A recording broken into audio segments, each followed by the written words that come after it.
Right, okay. Okay, ladies and gentlemen, welcome to room number 1. It's going to be an exciting session. So I would like to welcome to stage Jessica Kurtz, Global Product Ambassador from Shiji Reviewpro, who today is going to be sharing some great insights into the ROI of reputation. Take it away, Jess. Thank you so much. Is the volume good? Let me test the clicker. Perfect. So thank you everyone for joining. I know it's the session right before lunch, so I have a big clock right here to keep me on time. As we can see here, the session is called the ROI of Reputation, Turning Guest Sentiment into Profit. And what I really want to talk about for the next 25, 30 minutes is why it should matter to everyone in this room, why your reputation online matters, right? So usually in hospitality, we know it's the guest experience department. It is sometimes the quality department, front office. And it's great that there's specific departments that handle online reputation and your online presence. But it should really matter across the board to all stakeholders, to all different people involved in the hotel brand, because at the end of the day, it does affect your revenue and your bottom line. So this session is going to cover why reputation matters and why each of you should walk back out of here to your teams and really put online reputation at the forefront of what we do. So before we get started really into the statistics and into the different practical use cases, I just want us to take off our hotelier hats for a moment and put on our guest hats. Because I think, besides myself, everyone in this room, besides being hoteliers and myself working at Reviewpro Reputation, we are also guests, and we also enjoy traveling and booking our next destination. So I just want to make sure that we can go through this journey together and how we will see that online reputation truly impacts. So let's see, I just put Paris up here as an example. You can all choose the next destination that you're thinking of visiting. But after we book the flight and after we choose the destination, one of the natural first things that we do is think of accommodation. And if you don't already have a recommendation from someone of where to stay, or you've stayed there before, or you're loyal to a specific brand, most of us are going to go online to some kind of OTA and look where to stay. And the moment we do that, we find unlimited options based on the destination we're visiting. Obviously, some more than others, but big cities like London, Paris, Madrid, Rome. If you're searching where to stay and you put in the dates and the city, you will find endless options. And so we start playing around with filters, right? Some of these common filters are, maybe you're looking for free breakfast. Maybe you're interested in the gym or the spa because this is something that matters to you when you're on holidays or you're traveling with your children and you want something that's kids-friendly. But even then, it is hard to narrow down the list and decide where to book. So a very key filter that should be at the front of everyone's mind, and it's very specific on booking.com as well, is very good 8+. What does this mean? That automatically any of your hotels that are 7.9 or below on a score on booking.com automatically disappear from the options of your potential guests to book. And I use it a lot. I don't know if anyone else in the room uses this filter, but if I'm going to pay the same for a 9.7 or an 8.1, I'm definitely going to end up paying that money for somewhere I think I'm going to get a more valuable stay, because previous guests have been saying that their experience there is really worth what you're paying. So 2 main reasons to keep this in mind. Number 1, all of your properties should be ideally above an 8 on booking.com, just to even keep those booking possibilities against your competitors up there. The moment your potential guests, even ourselves in the room, click on this filter, half of the options disappear because they are below an 8 and guests want to stay somewhere where previous guests have really enjoyed their stay. And the second thing to keep in mind, really important, as you can see, here there's an example of 5 options in Paris. They're all $495 a night. So I will definitely, if all other criteria is met that I am looking for, will book that 9.7 over that 8.1. So not only do you want to be above an 8, but you also want to make sure you're benchmarking against your competitors and knowing if you're underperforming or overperforming them, so that when your potential guest has their credit card in hand and is ready to book their next stay, they choose your property because that's where previous guests have really felt that they're getting the value for their stay.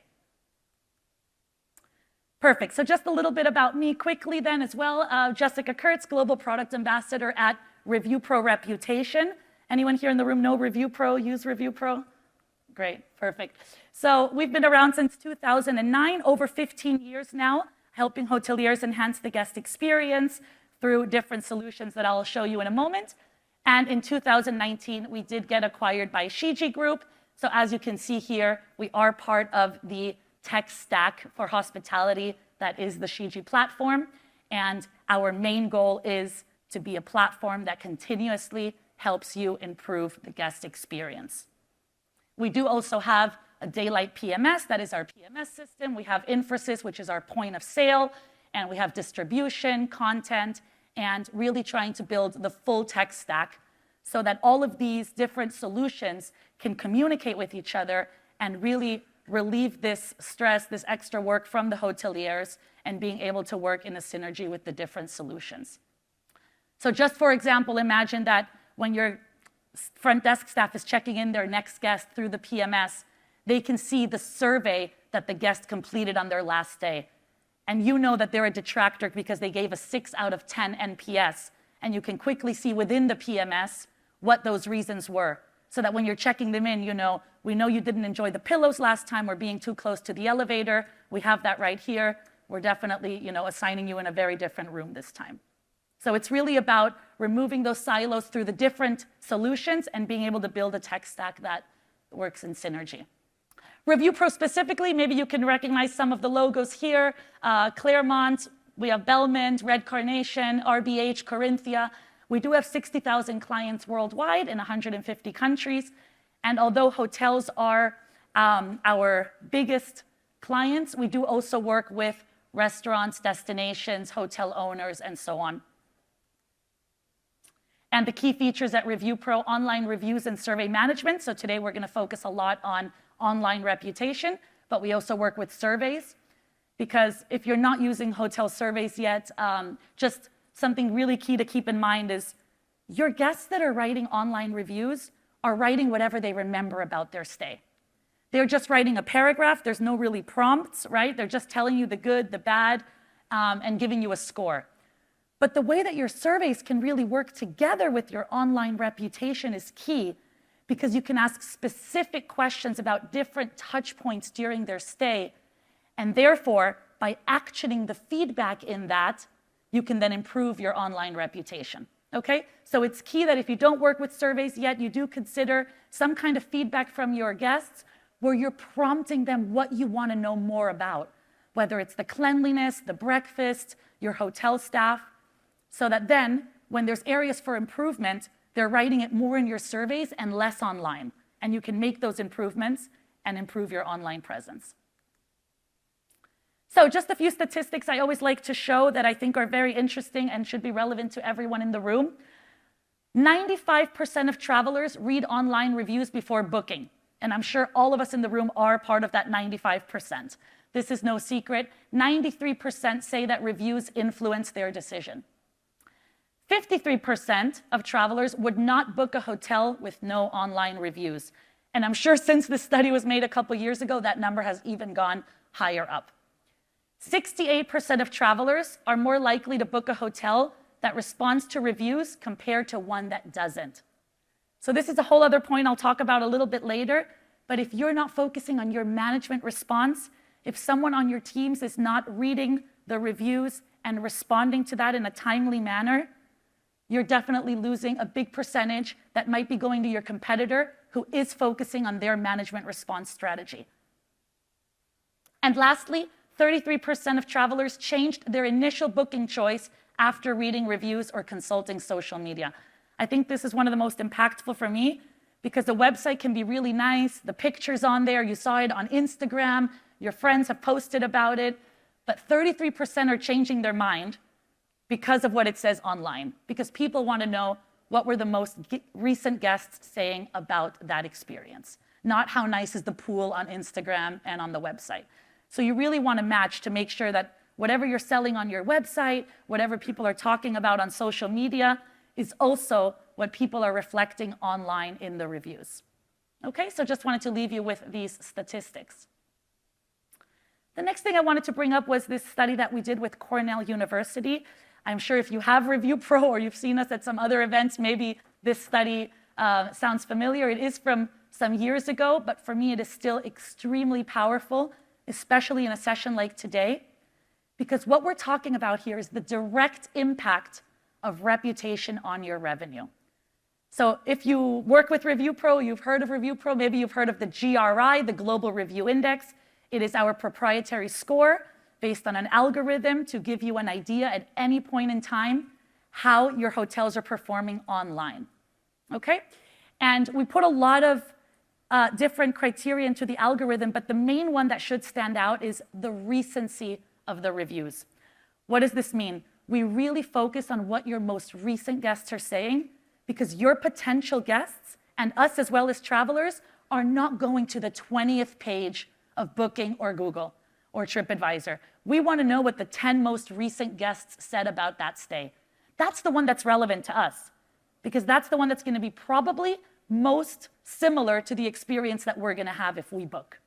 Okay, so just quickly on the Global Review Index, but what the study showed with Cornell University is that when hotels focused on their online reputation and really read the feedback, acted on it, and made those improvements, whether budget or training, whatever different types of improvements, they saw that a 1-point increase in that also led to increases in the different revenue. So ADR, average daily rate, of course, an increase of 0.9%, 89%. Occupancy also raises by 0.54%, and revenue per available room by 1.42%. So this is just with a 1-point increase. If over time you focus a whole year on improving your online reputation and you see a 3-point increase, you can just imagine these percentages. And then if you put that across your portfolio or across various years, you can really see the direct impact that online reputation and improving it and investing in it can have on your bottom line and your revenue. So if you want to know more about this, the previous slides as well, we do have a stand here, Shiji, right outside. Happy to talk anything, guest experience, Reviewpro, and so on. Perfect. So I just wanted to show 2 case studies that I thought were very interesting. If this clicker, yes.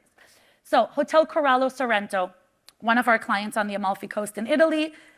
We did a case study with them because we saw that in 3 years, their ADR increased by 20%.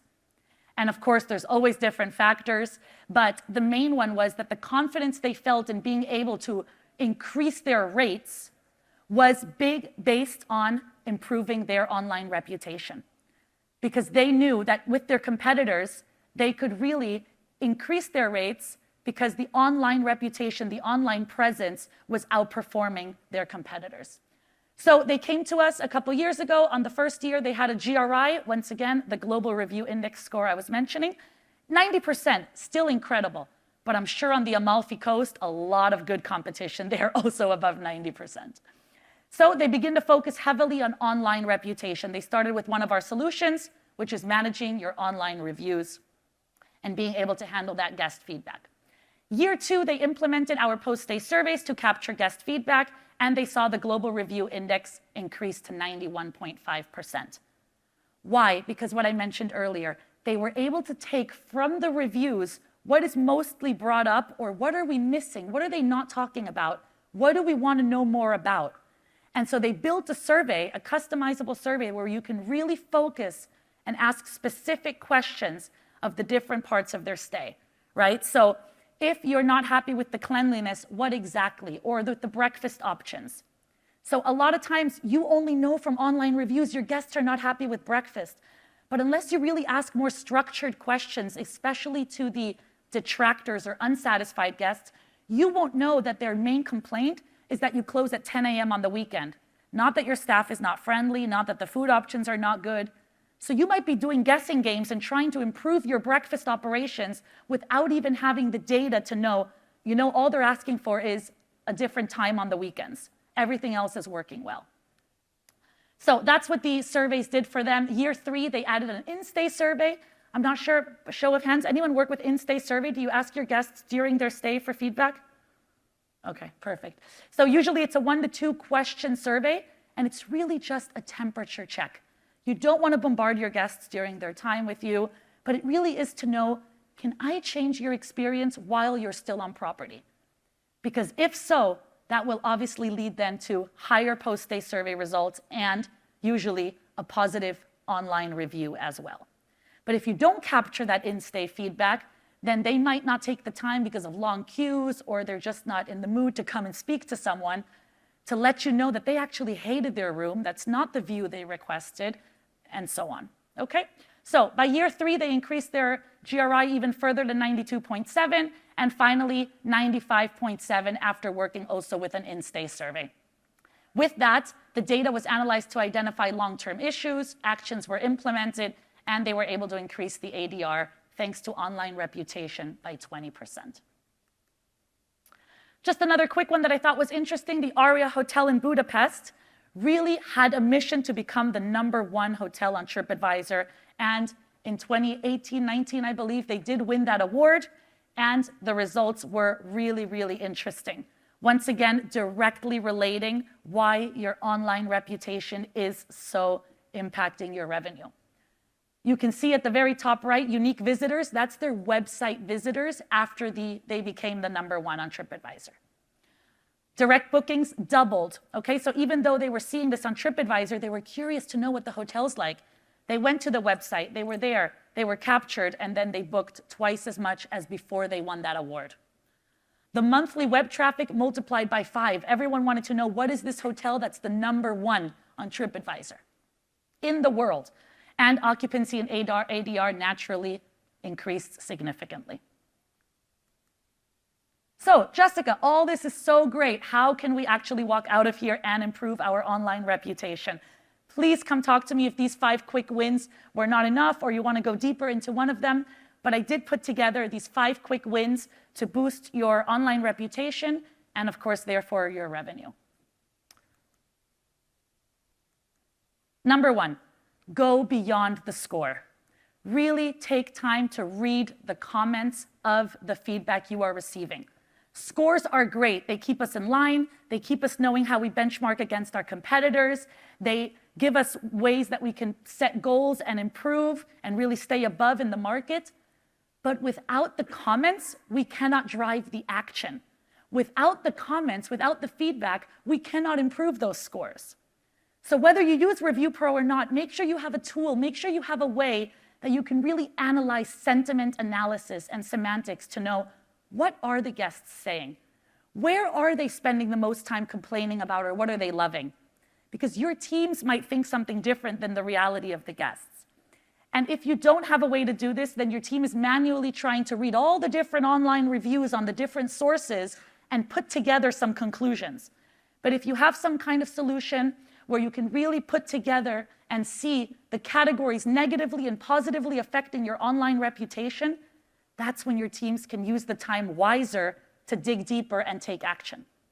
So this is just a screenshot of a client. They can easily see that the category room is the one bringing down their global review index the most, with the top negative concept being carpet. So right off the bat, without having to do any deep analysis, without having to go manually investigate, this hotel knows that carpet issues are bringing their global review index down by 3.8. Now, if we remember the Cornell study, just a 1-point increase in the global review index can really impact all those revenue indexes that we saw. So imagine if they just work on really investing next year in the carpets, in renovating those, automatically that can improve online presence, online reputation by 3.8, and naturally impact revenue as you're then benchmarking higher with your competitors and really staying on top. So once you click on carpet, you could then dig deeper, but same for positive. You also want to know, what are we doing well? And you can encourage your teams and really let them know which areas to focus on and which are actually working well. So once again, whether you have a dashboard like this or not, find a way to go beyond the score and find ways that you can analyze semantics, positive and negative, so that you can continue improving your online reputation. Takeaway number 2, management response. It is key more than ever because I was just actually in a very interesting conversation about how AI is going to start looking at online reviews and management response to give people searching for hotels more information, not just from the websites. So I think we all agree websites are great. All of your websites are probably really showing your hotels in the most positive way. But as travelers, we want to see real information. And so your management response is key to being able to improve that online reputation. Because remember, number one thing I always tell my clients and people at these conferences as well is you're not just responding to the guests that left the review. You are responding to all potential guests that are coming to your online sources to see, are you invested in the feedback? Do you care what your guests are saying? How are you responding to negative feedback? So your response is actually key to improving the online reputation.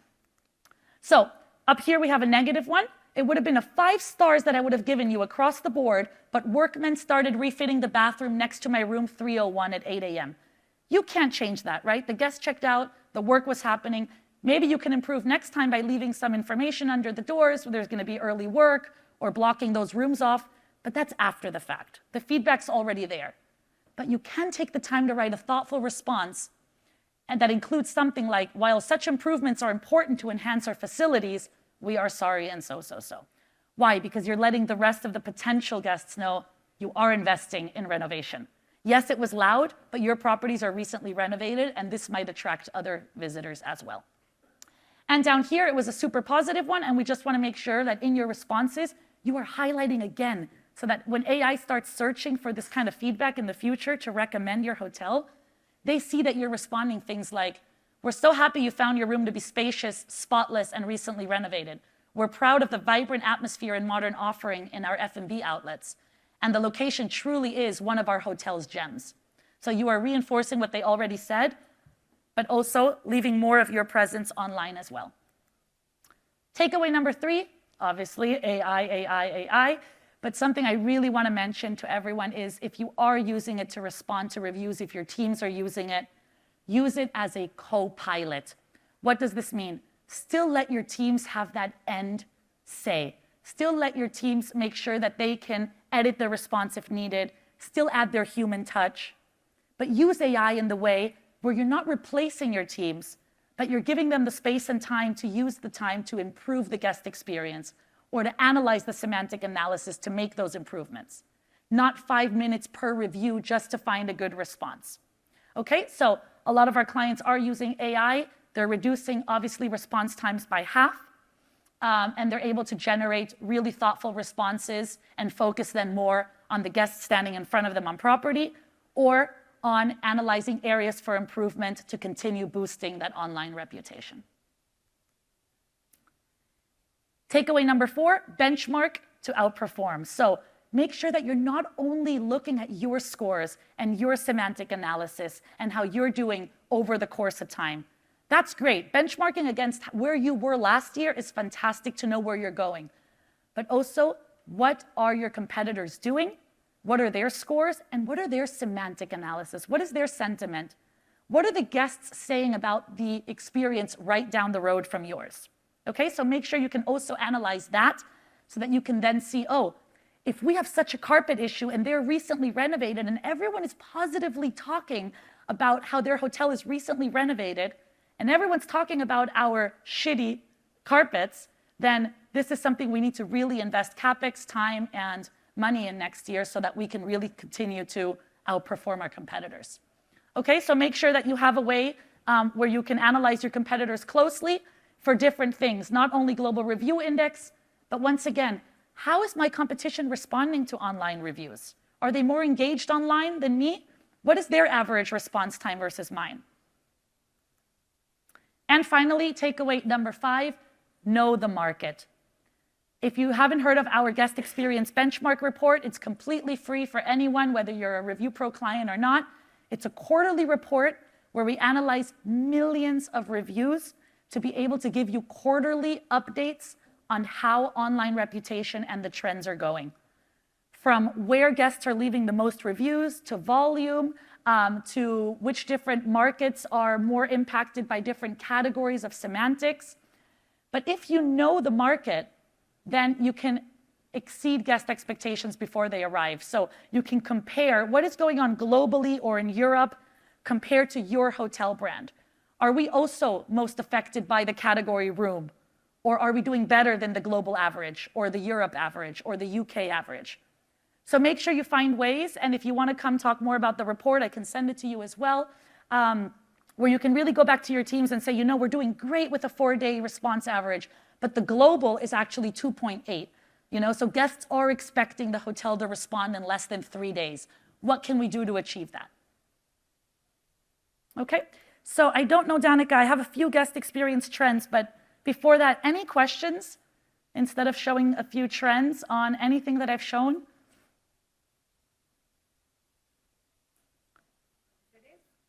Perfect. So has anyone heard of the new Booking.com score? They changed their score recently. Yeah, perfect. So earlier this year, Booking.com actually changed the way that they give you a score. And this is really key to everyone here in the room if your hotels are on Booking, which I see lots of people taking a picture, so that's great. Booking.com recently changed because before this change in their score, they were just doing an average of all the scores that any guest left for a review for the past 3, 4, 5 years. Okay? And what happened now is they actually changed their algorithm to be very similar to Reviewpro's in the sense that they're putting more focus on recent reviews. They saw what we saw many years ago, that what's most impacting online reputation is what your most recent guests said versus what guests were saying 2 years ago. And what I want to show here, the clear example is one hotel, 130 rooms in South Africa, where no matter what improvements they were making, as you can see, the global review index is the green line. It was going up and down based on the different sources. Booking.com was not moving. So no matter what improvements they did, whether that was renovation, staff training, anything else that they did with the feedback they received, it was really not improving their morale to not see their score increase. But finally, what we can see from the beginning of the year when they changed the scoring system is they were finally able to see and go from an 8.9, I believe, to a 9.3 in just a few months, a number that hadn't changed in years because they changed the score to give more importance and weight to the recent reviews, and therefore the recent guests who were more satisfied than those years ago and seeing the improvements and changes the hotel made was finally having an impact online, and obviously then improving their revenue as well. So I thought that was really interesting. If you didn't know about the score change, I'm curious if your Booking.com scores have changed over the last 6 months compared to last year. So definitely go and check that out, speak to your teams and see if you've seen an impact there as well. The Global Review Index evolution, what I just quickly wanted to show here that I think is very positive for all of us, is that for the first time, we are back to pre-pandemic Global Review Index or guest satisfaction levels. So guests are as satisfied as pre-pandemic. We did have some lows there because, as we all know, the Great Resignation, COVID, hotels were closed, staff was leaving. And even when hotels opened again, it was really hard to get the teams filled up again. And the hotels full of, really staff that wanted to be there. So I think we had some, lower moments in the last couple years, but it's great to see that this summer, 87% Global Review Index after Q3, which is fantastic. And what I wanted to show is it was the quickest way we recovered from the high season, from the summer season into Q3. We are back to May Global Review Index levels. So it did drop again a little bit in the summer. That's normal. Hotels are full. Staff is running around like crazy. But it's very, very nice to see that we're back to pre-summer Global Review Index in the quickest time compared to previous years.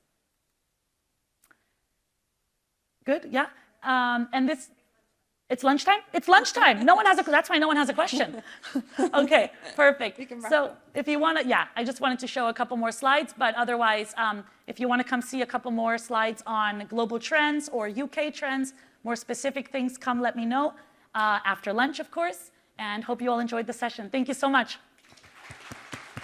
Thank you, Jess. Thank you very much. Okay.